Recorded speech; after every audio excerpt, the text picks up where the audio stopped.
तो dark current समझ में आ गया आपको। In the absence of any light the current will flow in the photodiode, that is known as dark current. When light photons of energy greater than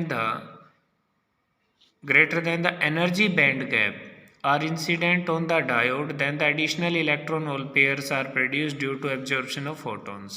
आप लोग ये पढ़ चुके हैं कि एनर्जी बैंड गैप क्या है। प्रैक्टिकली एनर्जी बैंड गैप वो मिनिमम एनर्जी है जो रिक्वायर्ड है उस बैंड तोड़ने के लिए, कोवलेंट जो बॉन्ड है उनको तोड़ने के लिए, सॉरी, तो कोवलेंट बॉन्ड तोड़ने के लिए जो मिनिमम एनर्जी चाहिए वो एनर्जी बैंड गैप के बराबर है।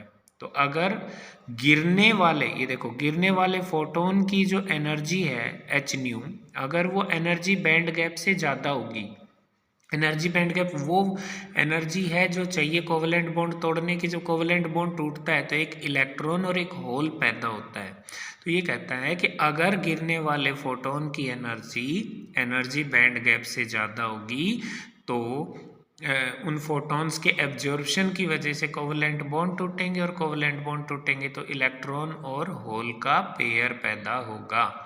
एक फोटोन एब्जॉर्ब होगा, ऐसा फोटोन जिसकी एनर्जी बैंड गैप से ज़्यादा है, तो एक फोटोन एब्जॉर्ब होगा तो एक इलेक्ट्रॉन और एक होल पैदा होगा, यानी हम कहते हैं एक इलेक्ट्रॉन होल पेयर पैदा होता है। तो फिर से देखें इस पॉइंट को।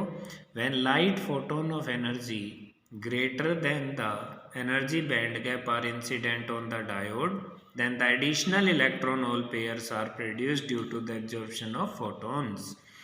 The diode is fabricated such that the production of electron hole pairs takes place in or near the depletion region of the diode। ये कहता है कि ये जो फोटोडायोड है ये इस तरह से फैब्रिकेट किया जाता है कि जो लाइट गिर रही है ना वो एक तरह से डिप्लीशन रीजन, इस रीजन में गिरे या इसके नज़दीक। तो जो कोवलेंट बॉन्ड के टूटने से इलेक्ट्रॉन होल पेयर पैदा हो रहे हैं वो मेनली या तो डिप्लीशन लेयर के अंदर पैदा होंगे या नियर द डिप्लीशन लेयर पैदा होंगे। Under the effect of electric field of the junction, the produced electrons are collected on n side and holes are collected on p side, giving rise to an EMF। ये कहता है कि जो ये आपका जो डिप्लीशन लेयर का field है उसकी वजह से इस डिप्लीशन रीजन में जो इलेक्ट्रॉन्स पैदा होंगे वो तो कलेक्ट हो जाएंगे n साइड में, और जो होल्स पैदा होंगे वो पी साइड में कलेक्ट हो जाएंगे, जिससे कि एक पोटेंशियल डिफरेंस पैदा होगा, यानी एक EMF पैदा हो जाएगा। When the external load is connected then current flows. तब जब एक्सटर्नल करंट लोड मतलब है एक्सटर्नल रेजिस्टेंस, जब हम या एक्सटर्नल डिवाइस कोई भी उससे कनेक्ट करेंगे तो उसमें करंट फ्लो करने लग जाएगा। ठीक है, इसके बाद नेक्स्ट पॉइंट है the IV characteristics of photodiode are shown in the figure. Photodiode के क्वेश्चंस में स्टूडेंट्स याद रखना दो तरह के ग्राफ पूछ सकते हैं। एक तो आईवी का मतलब तो हो गया सीधा वोल्टेज और करंट के बीच का ग्राफ। एक पूछ लेते हैं करंट और इंटेंसिटी के बीच का ग्राफ। तो दोनों ही बात करेंगे हम। पहले हम बात कर रहे हैं करंट और वोल्टेज का। तो अगेन क्योंकि रिवर्स बायसिंग यूज हुई है तो थर्ड क्वाड्रेंट यूज होगा। इधर रिवर्स वोल्टेज बढ़ेगी, इधर रिवर्स करंट बढ़ेगा। रिवर्स वोल्टेज वोल्ट में ही होगी, रिवर्स करंट माइक्रो एम्पियर में होगा। तो अगर आपको ध्यान हो तो ग्राफ एग्जैक्टली वैसे आएंगे जैसे रिवर्स कैरेक्टरिस्टिक के थे। रिवर्स कैरेक्टरिस्टिक के ग्राफ इस तरह से थे, याद हो तो यहाँ सीधी लाइन होती थी, पर आपको याद हो सीधी लाइन ब्रेक डाउन रीजन को शो करती थी। तो फोटोडायोड हम कहाँ ऑपरेट करते हैं? रिवर्स बायसिंग में तो ऑपरेट करते हैं but before the breakdown region करते हैं, इसलिए वो सीधी लाइन वाला पोर्शन ही आएगा, बाकी ग्राफ सेम है। तो यहाँ पे जो IV कैरेक्टरिस्टिक्स हैं ध्यान से देखें क्या कह रहा है ये। सबसे पहले हमने मान लो कोई लाइट नहीं गिराई, फिर वोल्टेज और करंट का ग्राफ बनाया, तो ये यहाँ पे ग्राफ आ गया। ये डार्क करंट के लिए वोल्टेज और करंट के बीच का ग्राफ है।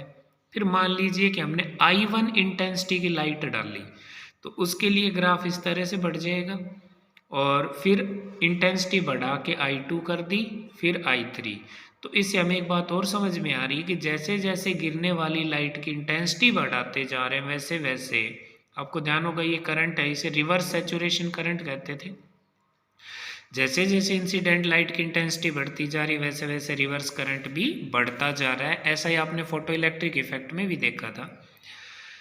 The magnitude of photo current is proportional to the intensity of the incident light. इस ग्राफ से इनडायरेक्टली पता चल रहा है कि जैसे जैसे इंटेंसिटी बढ़ती जा रही है वैसे वैसे फोटो करंट का मतलब है फोटो डायोड में फ्लो करने वाला करंट है वो भी बढ़ता जा रहा है। The variation of photo current with the intensity shown in the figure. मैंने आपको बताया था कि इसमें दूसरा जो ग्राफ है वो इंटेंसिटी और करंट के बीच का भी पूछा जा सकता है, तो वो भी हमने यहाँ पे पढ़ा है। देखें, इधर हम लोगों ने इंटेंसिटी ऑफ लाइट ली है और इधर हम लोगों ने रिवर्स करंट लिया है। तो जो ग्राफ हमारे इनके बीच में आएगा वो स्ट्रेट लाइन ग्राफ आएगा। नो डाउट ये ग्राफ ओरिजिन से शुरू नहीं हो रहा, क्योंकि अगर ओरिजिन से शुरू होता तो ये शो करता कि इंटेंसिटी जीरो है तो करंट भी जीरो है। पर हमने पढ़ा कि जब इंटेंसिटी जीरो है उस टाइम पे भी कुछ करंट होता है जिसे हम डार्क करंट कहते हैं। तो इस ग्राफ में ये जो करंट की वैल्यू है, मतलब when intensity zero, that is represent the dark current. Last बात करते हैं यूजेज की। तो photo diodes are used for the following purposes. पहला पर्पज है in photo detection of optical signals. Optical signals का मतलब होता है लाइट से रिलेटेड सिग्नल्स, और फोटो डिटेक्शन का मतलब है लाइट का पता लगाना। तो जब हम लाइट सिग्नल्स को डिटेक्ट करते हैं तो उसे फोटो डिटेक्शन कहते हैं। तो पहला हो गया in photo detection of optical signals. जैसे फॉर एग्जांपल मान लो आप ये जानना चाहो कि मेरे कमरे में या हमारे कमरे में इंफ्रारेड रेडिएशंस कितनी मात्रा में है, तो उसके लिए आप यूज़ कर सकते हैं फोटो डायोड की मदद से।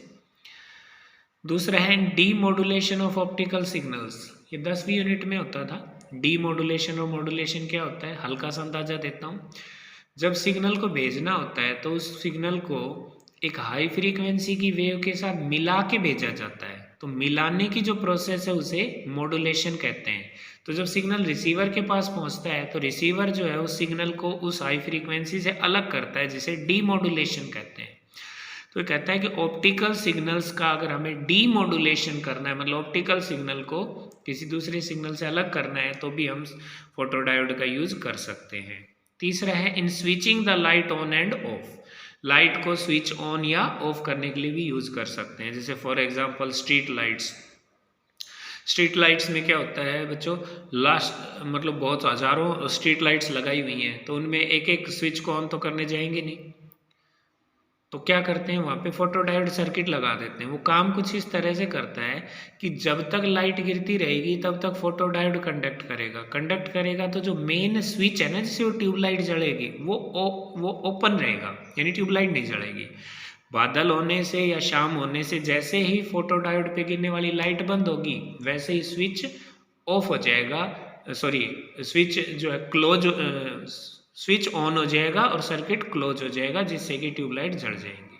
ठीक है स्टूडेंट्स, इसको अच्छे से प्रैक्टिस करना। Have a nice day.